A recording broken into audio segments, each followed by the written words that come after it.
The first time I saw the black pickup, it was idling under the lone floodlight at the refuel stop outside Marfa, engine ticking like a patient metronome.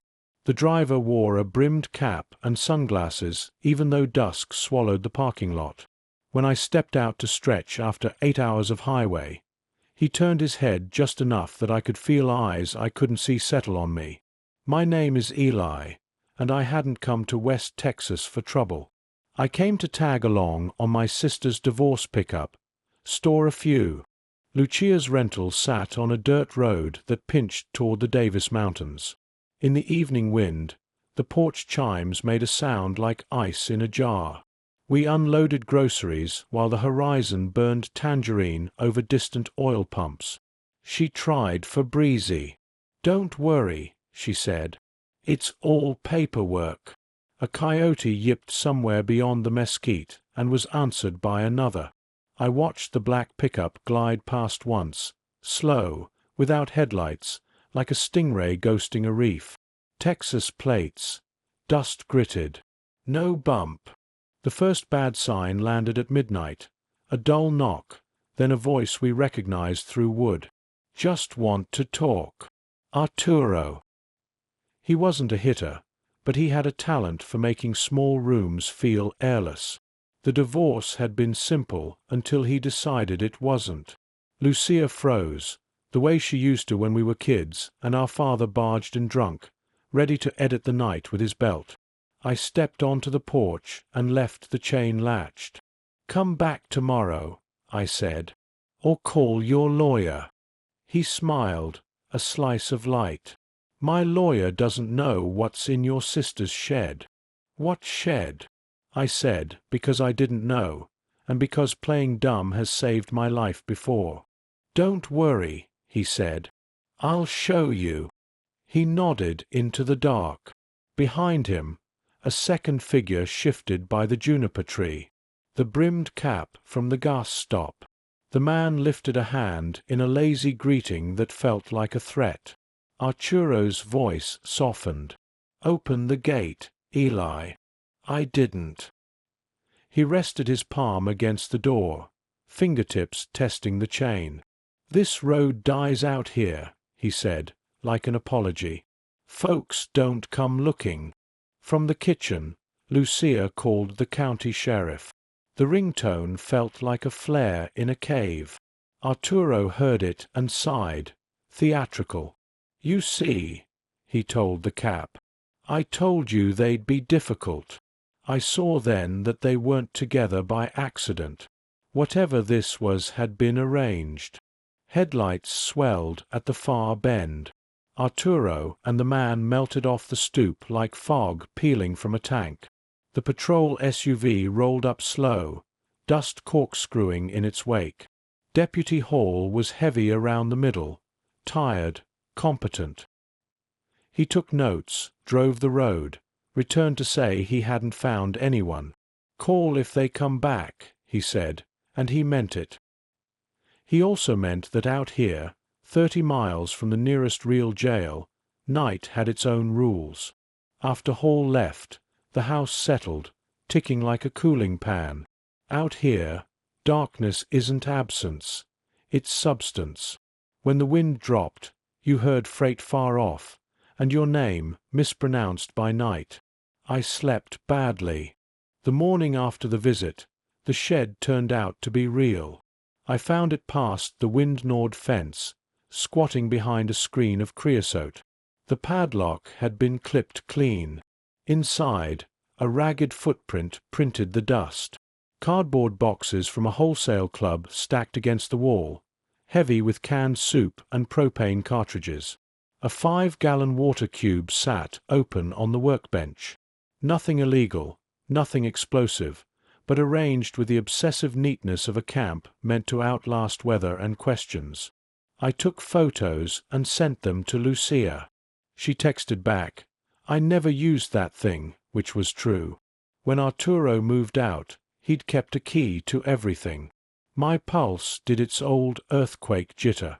Whoever Arturo had hired or owed or feared, they had been nesting at the edge of my sister's life. That afternoon, I drove into town to talk to Hall. The deputy's office smelled like coffee that had surrendered.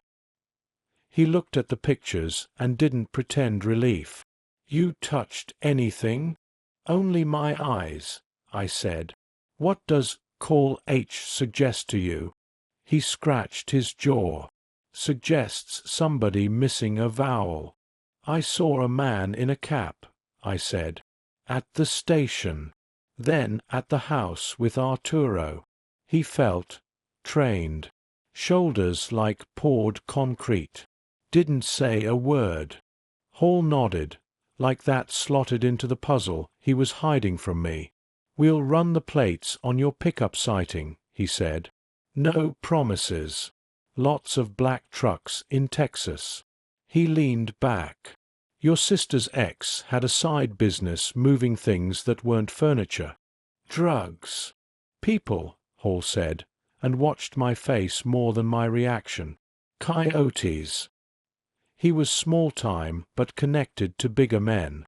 Border Patrol popped one of his runners last month with a burnt-out van and a cooler full of fake IDs. Arturo bailed him out with money he swore he didn't have. "Why tell me now?" "Because you're here," Hall said.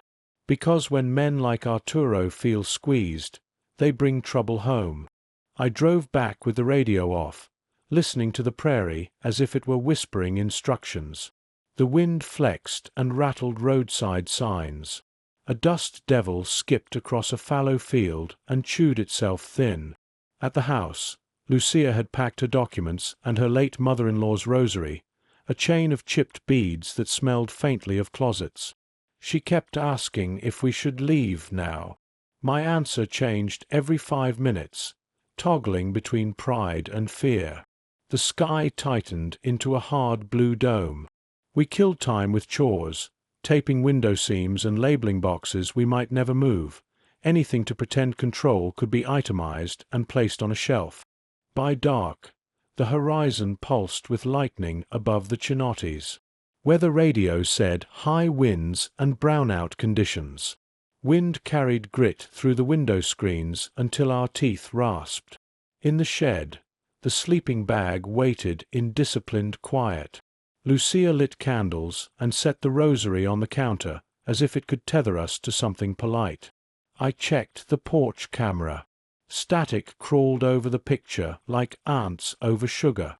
Then the feed cleared, and a human outline occupied the edge of the frame, still and...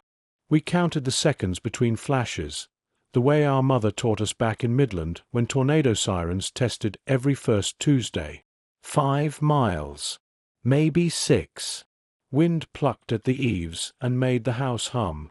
The outline on the camera moved out of frame, then reappeared closer, as if remapping the yard in segments. I opened the drawer for the flashlight and found a note I hadn't written. "Door hinges oiled. Deadbolt sticks under pressure." The lowercase n was a straight line. The capman's handwriting, from... "Hall said leave," Lucia whispered. "We should leave." "Road's a coin toss," I said. "And if they want us on the road, that's worse." The generator failed to catch. I could smell its old gasoline, stale and metallic, like a memory of heat. We layered coats. At the back window, I saw a new thing: reflectors. 2 tiny coins of light bobbing at knee-height beyond the shed. Not eyes. Markers on a duffel. "Okay," I told Lucia. "Listen to me." We moved through the house touching what we'd take if we had to sprint. Documents, cash, her insulin, a hunting knife our dad left behind when he left us behind. Old habits lined up like tools.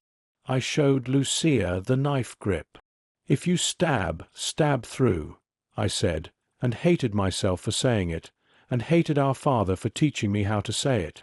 The first knock didn't come from the front. It came from the inside wall that shared with the garage. Then the sound of paper tearing. Someone cut the plastic over the crawlspace vent. I put a chair beneath the attic access and climbed, dragging the flashlight beam over boxes, old wreaths, a collapsed cot.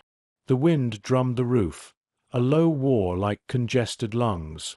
I found fresh footprints in the powdered insulation, an arrow pointing toward the far eave. He had been up here too. My phone buzzed. Unknown number. I swiped. A flat voice. Open the back door. No police, no screaming. If you're quiet, this ends pretty. The vowels had that ironed-out sound of someone who had disciplined his accent into nowhere. Eli, he added, like a reminder that he had our names, our schedules, our habits. What do you want? The ledger from the shed, he said. And the girl. She's not a girl, I said. She's my sister. That's how I know you'll open the door. Lucia touched my wrist. I shook my head. The lightning came closer, thunder kneading the air so hard the glass rang. I texted Hall. They're here. 3 dots blinked, then vanished. The cellular bars fell to 0 and didn't come back. We decided on noise. Chaos might buy us the minutes plans couldn't. The generator failed to start twice. We needed a wedge. I killed the breaker that fed the attached garage and yanked the emergency release on the door. Wind shouldered inside like a linebacker and flung sand across the concrete. The duffel man turned, surprised for once. I hit the opener to bang the door back down onto nothing. In the stun of the slam, we bolted for the truck. The key failed to turn. Deadbolt sticks under pressure. The note's second line. I realized then it wasn't a warning. It was timing. He had oiled the hinge and learned the bulk of the lock by practicing it, planning the pause. Figures peeled off the mesquite as if the wind were shaving them from the bark. We ran anyway. The first shout wasn't a word. It was a hunting sound. The chase should have been short. The storm was doing half their work. Wind funneled grit into our mouths until we coughed mud. I heard a vehicle start, low, certain, not the black pickup but a heavier engine, and we cut right into the arroyo. The flashlight died. Darkness pressed us flat. We crabbed along by touch, our hands reading the wash walls.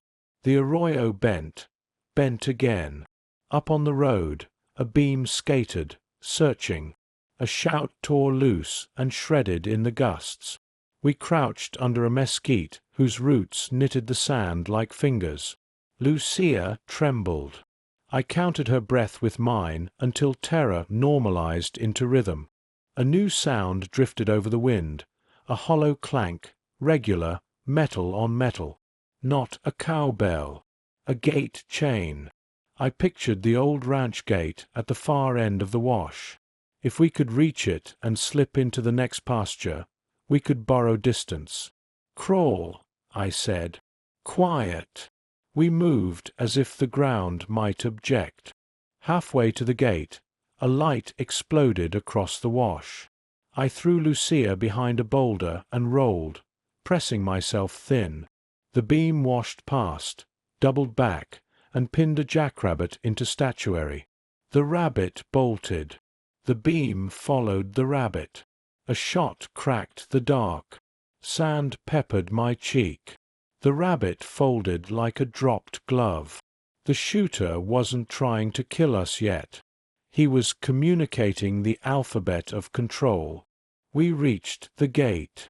The chain was wired with something new, a bicycle bell, nested there as a cheap alarm. I cut the wire with the knife while Lucia cupped the bell to mute it. Once through, we pulled the gate shut and rewired the bell ourselves, buying a signal. Wind dragged clouds over the moon. For the first time all night, I could see. The land stretched scarred as a knuckle. Ahead, buildings. A defunct research station the county abandoned a decade ago when the wells ran brackish. I'd mocked the place as a teenager, sneaking out to drink warm beer and dare silence to answer. Now I wanted its walls more than I had ever wanted anything. We found a door with its hinges eaten out by rust and shouldered through into a lab that still remembered its work. Drying racks. A whiteboard with an equation that ended in an erasure. And on the desk, a phone, red, the K. Lucia grabbed the receiver and heard a dial tone. I dialed Hall. The line rang forever. Then his voice, shredded by wind. "Where are you?" "Old station on Adobe Road," I said. "He's got 4 men, maybe more. Arturo too." Silence. Then, "Stay put." The line died. Footsteps scuffed outside. A hand tested the knob, polite as a caller. I set the knife down and picked up the fire extinguisher from beneath the sink. When the door swung, I did what our father taught me when he came home ugly. I stepped into the swing and used the can like a baton, hitting the wrist, then the throat. The man fell without noise. His cap rolled under a bench. Another stepped through. I pulled the pin and white dust bloomed into a temporary weather. We ran through it. Out a back door. Into the yard where the wind thinned the foam into falling stars. Red lights bobbed on the highway like migrating fire. Sheriff's units. Or someone else faking red. Fire. Sheriff's units. Or someone else faking red.